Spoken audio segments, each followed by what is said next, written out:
superhero. This week, I'm joined by Christina Jaramillo, President of Personal ABM. Christina, how are you doing today? I'm doing very well. How about yourself? I'm all sorts of good, Christina. I'm very excited to chat to you all about how to boost your ABM conversion rate and how to overcome the ABM Conversion Constrictor, who is the B2B supervillain we're going to be going up against today. So, Christina, allow me to introduce the ABM Constrictor. This is a relentless B2B supervillain specializing in account-based marketing tactics taken to the extreme. With an uncanny ability to tighten the marketing and sales funnel, it restricts the flow of leads, stifles growth, and crushes revenue potential. But fear not, because our webinar is here to equip you with supercharged tactics to ensure you don't feel the squeeze of the ABM Constrictor. Now, Christina, my first question to you is, I was always taught when I was discussing any sort of topic, the first thing you should do is define your terms. So what should account-based marketing be, and how many teams are getting ABM wrong? Okay, so this is one of those things that I get a definition or dozens of different definitions when I ask someone what ABM is. But to me, ABM is a business strategy that's revenue focused. It's about fixing the red in the business. It's about making sure that you're influencing revenue, whether that's winning new clients, protecting clients, or even expanding one. So we have to make sure that we're always focusing on revenue metrics. So things like stage progression, sales cycle time, win rates, ACV. I'm going to throw a lot of acronyms at you, if you don't mind. No, absolutely. We're all used to this in the sales and the marketing world. So please, I would think, right? So we have to, how are we impacting ACV? How are we impacting ARR, GRR, and NRR? But I think a lot of people are confusing ABM with targeted lead gen. And I think it's because of the technologies, or a lot of strategies are technology focused or technology led versus strategy led. So you're kind of just amplifying what you're already doing. You're just doing it more targeted. So it becomes a little bit more targeted demand gen versus real ABM. When I think of ABM and when I tell other people to think of ABM, if to think about how they're changing go-to-market motions, how they're changing experiences and interactions, whether that's with prospects or customers.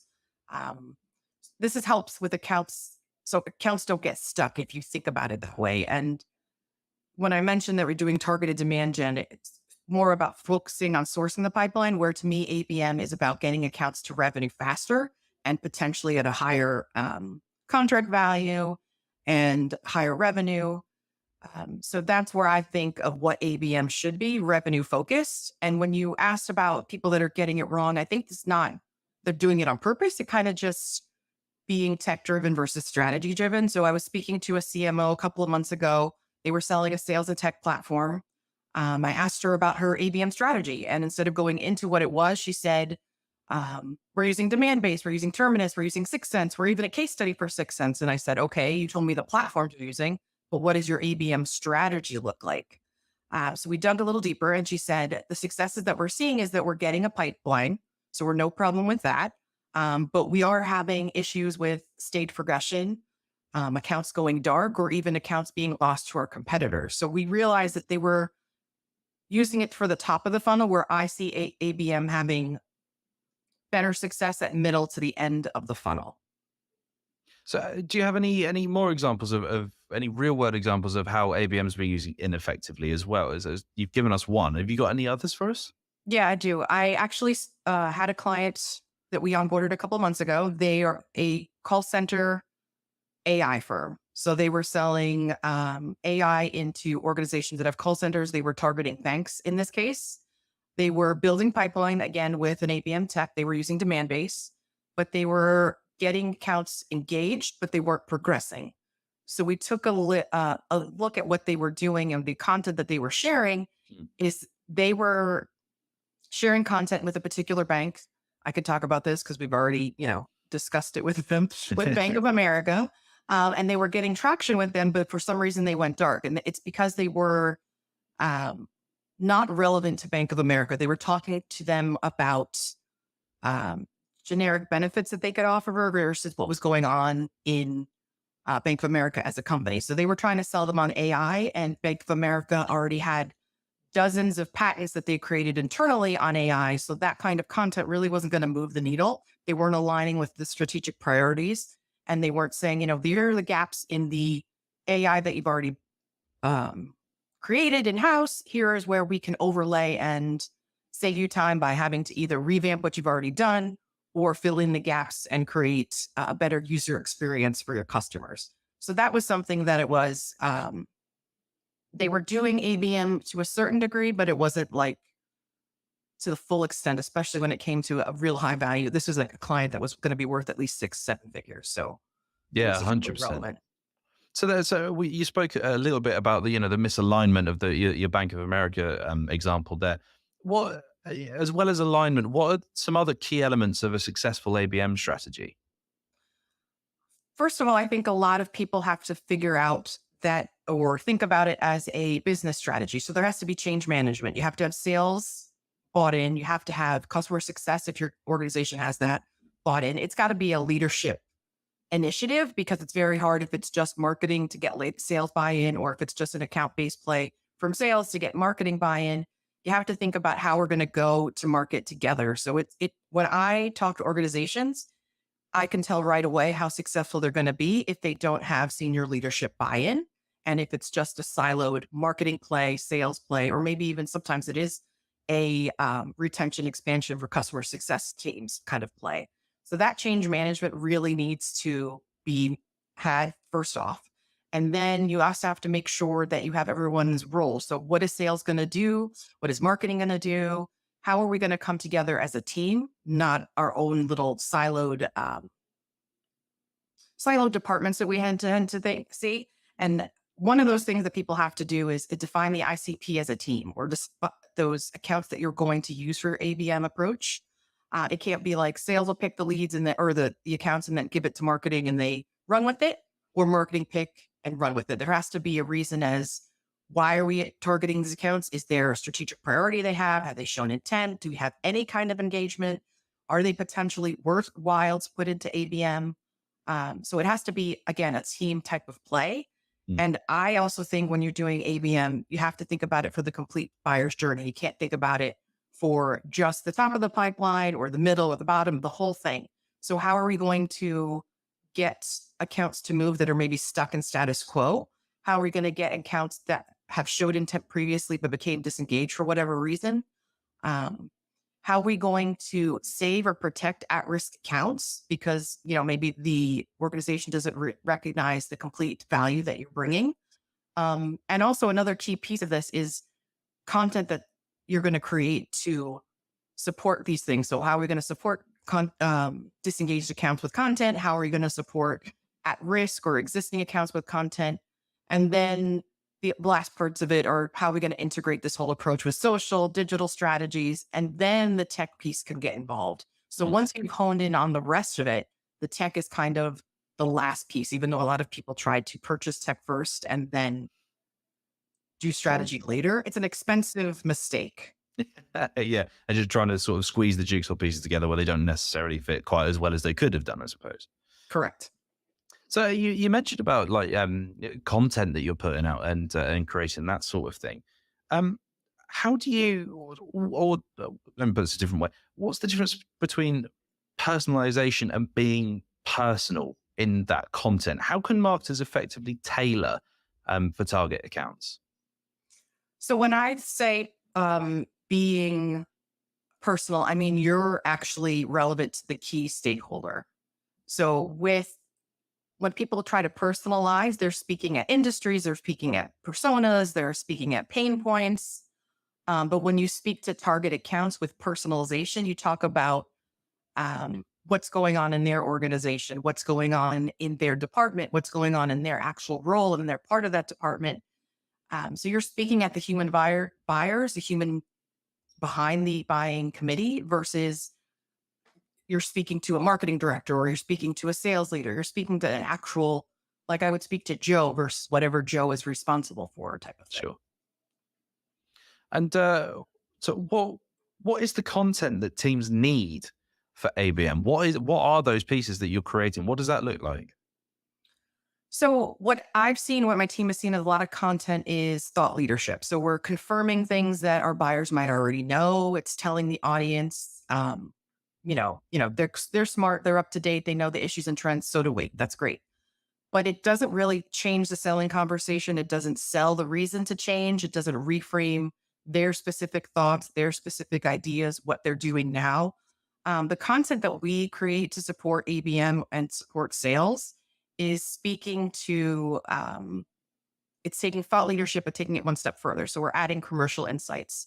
We're changing buyers' thoughts and ideas, changing, you know, their approach, the gaps that we see in their current approach, and how those gaps can impact the whole business. So not necessarily just them, but how it can impact their team, the different departments, maybe even their customers, depending on the gaps that we see. And a lot of times people don't buy um, because you're telling a generalized story. You're not telling their story, Yeah. and it's hard to make that connection otherwise. So when you tell their story, it's because you've added commercial insights that's going to, shake them out of their comfort zone, makes it really hard to ignore.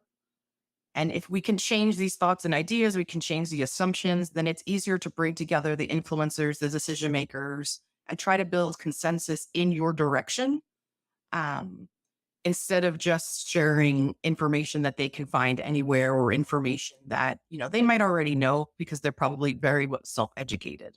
Mm. And it's sharing those insights that really make those people make that decision. Is that correct? So that not just saying like, oh, here's what to do on X topic. It's here's what to do on X topic, and here's how our product can show you that, this is the result of using our product. Is that the sort of thing you mean? Yeah, it's like showing how your solution can fit into it in a way that you're not pushing the solution so much as you're guiding them to make it. So it's almost like they thought of it versus you telling Yeah, like Inception, you're just trying to plant that idea in their them. brain. Exactly. How effective is things like advocacy, social proof, that sort of thing? Because it's fresh in my mind, Christina, because Lee Forensics, we've recently won 44 different G2 badges, and we are number one for Awesome. 25 number one in 25 different global categories. So that's why it's particularly fresh in my mind today. How effective is that in those efforts?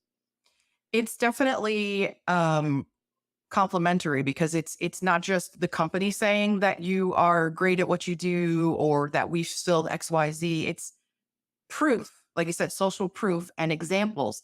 And then you can either use those, like if you're creating a piece of content and then you say, we're not the only ones that are saying it, check out what this particular company in your specific either industry or pain point or challenge that you're having has what they've experienced using our service. So it does do that, like third party recognition, as opposed to, we're great, you should use us. It's an example, Yeah, don't just take very our important. word for it, I guess. Correct. You've mentioned previously about one of your earlier answers about measuring metrics for to keep you on track in ABM. What are those key metrics when you're talking about looking at your ABM strategy? So for me and for what I've seen for our clients, we want to make sure we're not necessarily focusing on the pipeline. That's for other parts of marketing. Obviously, it's important. But with ABM, we're focusing on anything that's related to revenue. So are we impacting the whole buyer's journey? Are we impacting sales cycle time? Are we impacting stage progression? So there's less accounts that are, leaking out of that funnel. Are we impacting enterprise win rates? So are the win rates higher? Are the deal sizes bigger? Because with ABM, one of the key metrics is, are these accounts actually being closed faster and at a higher value than previous ones? Because to me, ACV, excuse me, should be at least 1 to 2 times higher with an account that's going through the ABM strategy versus maybe other initiatives that you might be taking. So as long as we're seeing an impact on those, we're reducing churn, creating more profitable growth with higher margins, anything that's tied to revenue, those should be the metrics and KPIs. Another benefit of that is that if sales is initiating an ABM or an account-based approach, you'll get the buy-in from sales automatically when you start speaking their sales language. If you're just telling them about MQLs, MQAs, and other KPIs that they don't really care about, it'll be easier to get that buy-in. And the same thing for customer success too. And of course, leadership. Mm. Change the metrics and you change the mindset, you'll get change management as well. Yeah, 100%. Yeah, there's not a lot of point telling the sales about MQ and that sort of thing, is there? No, you're absolutely right. You also mentioned ROI in terms of ABM initiatives. How do you effectively measure the ROI of an ABM initiative? Well, if your organization has RevOps, I would definitely include them into this. But look across the customer life journey or customer buying journey, the customer life cycle. So there's a bunch of questions that I ask clients, and then I give them like a big list. And then once they see the list of different things, they're like, "Oh, we have problems with all of these." It makes it easier to understand why they have to answer these questions.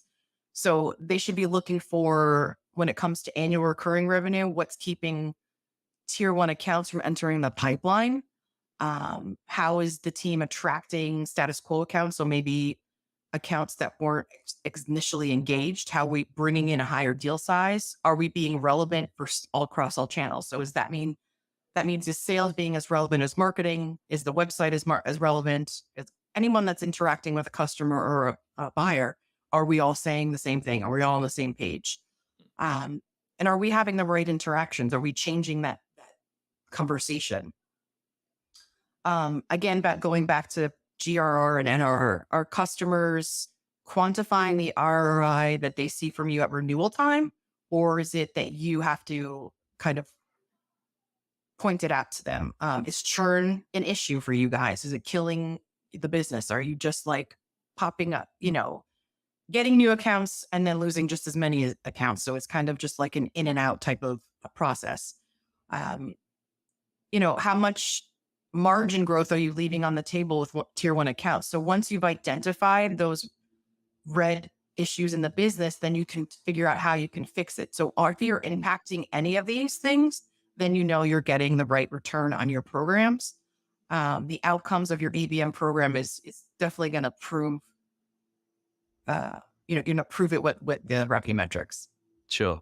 No, absolutely. And actually, just for our viewers here, if you want to hear more about ROI, our webinar next week is all about how to ensure you're getting the absolute maximum ROI on your marketing efforts. And that's with David Delaney. So please do join us for that one. It's going to be an incredible conversation. Just a little bit of cross promotion there. I thought it was appropriate to do, Christina. I hope you don't mind. In terms of when it comes to ABM, when you're selecting the accounts you want to go after, what are those factors that you focus on? Is it as simple as, do they fit into our category for ICP? Is it slightly deeper than that? What are your thoughts on that one? It is not as simple as ICP, but definitely a good start, obviously. You can see where opportunities lie, because I think you need to get everyone on board again for this. I'm going to repeat this a million times. Sales and customer success teams really need to be in when selecting accounts. When it comes to whether you're running ABM to win new accounts, to protect at-risk accounts, or even expand accounts, we need the intelligence from account intelligence for marketing and intent data for marketing. And we need the sales insights of what's going on in the account, or customer success, depending on what side of the table we are. And it has to build a business case. So it's got to come from all points of reference. It can't say, these are our hot 100 accounts from sales, and there's no rhyme or reason why they pick those accounts. And then marketing can't pick the accounts and say, we picked these 100 or whatever X amount of accounts because they have clicked on something. There has to be an actual reason together, and it'll make the ABM program more productive and more successful when everyone comes in together. So we know that ABM is very resource and time. It takes a lot of resources and time. So we have to make sure these accounts are really worth going after. And when we work with our clients, we're really quick to try to disqualify accounts more than qualify, because if they don't have a really good reason as to why we're going to make the part of the program, then it's not going to be successful. It's going to be ultimately a waste of time, or could be.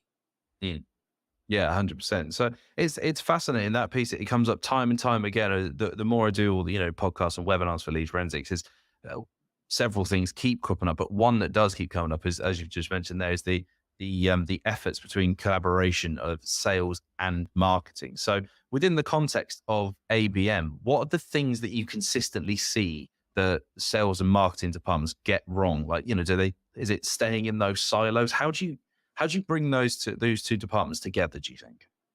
It definitely has to be the leadership has to be on board together. So like if there's a marketing leadership and sales leadership separate and they are not seeing eye to eye when it comes to things, it's really going to be hard to do both because there'll be that barrier. But once that change management of working together to see how helpful marketing can be to either craft content or help sales with their messaging, progress deals, and when they're speaking the revenue language as opposed to the marketing language, that really helps.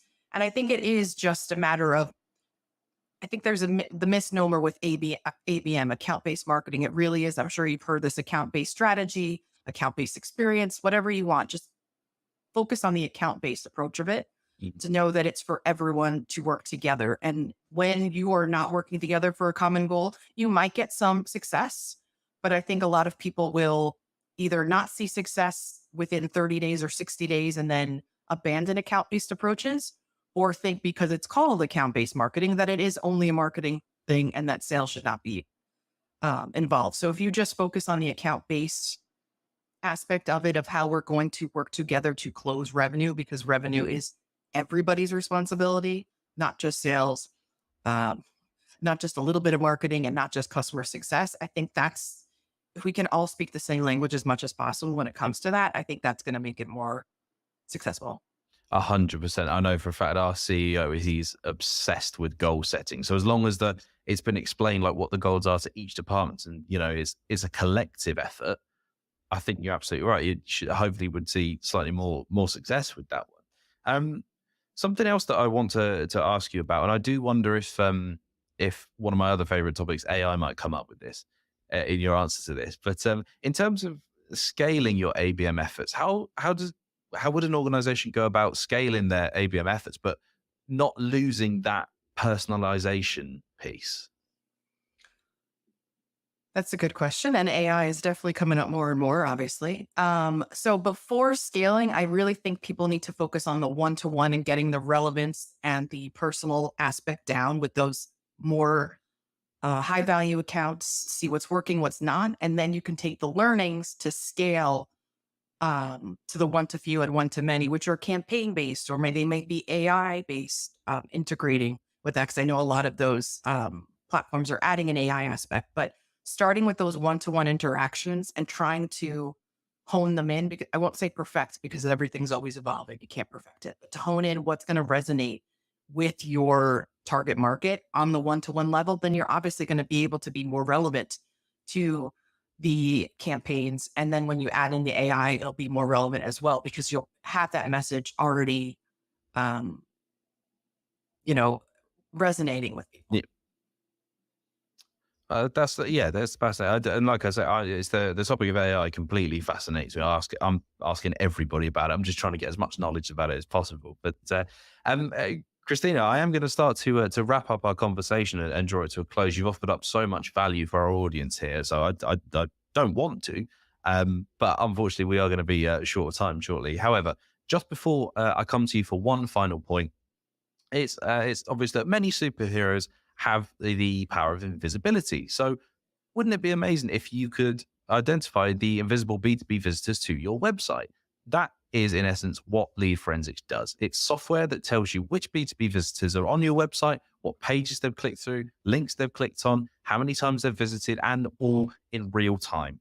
If you'd like to book a demo for Lead Forensics or take part in a no obligation free trial, there is a poll which is on screen now. And I'm going to leave this up until the end of our conversation with Christina. So you have time to pick, yes, I would very much like to book a demo. Yes, I'm very interested in seeing a free trial, or perhaps, maybe not right now, but maybe we'll come back a bit later.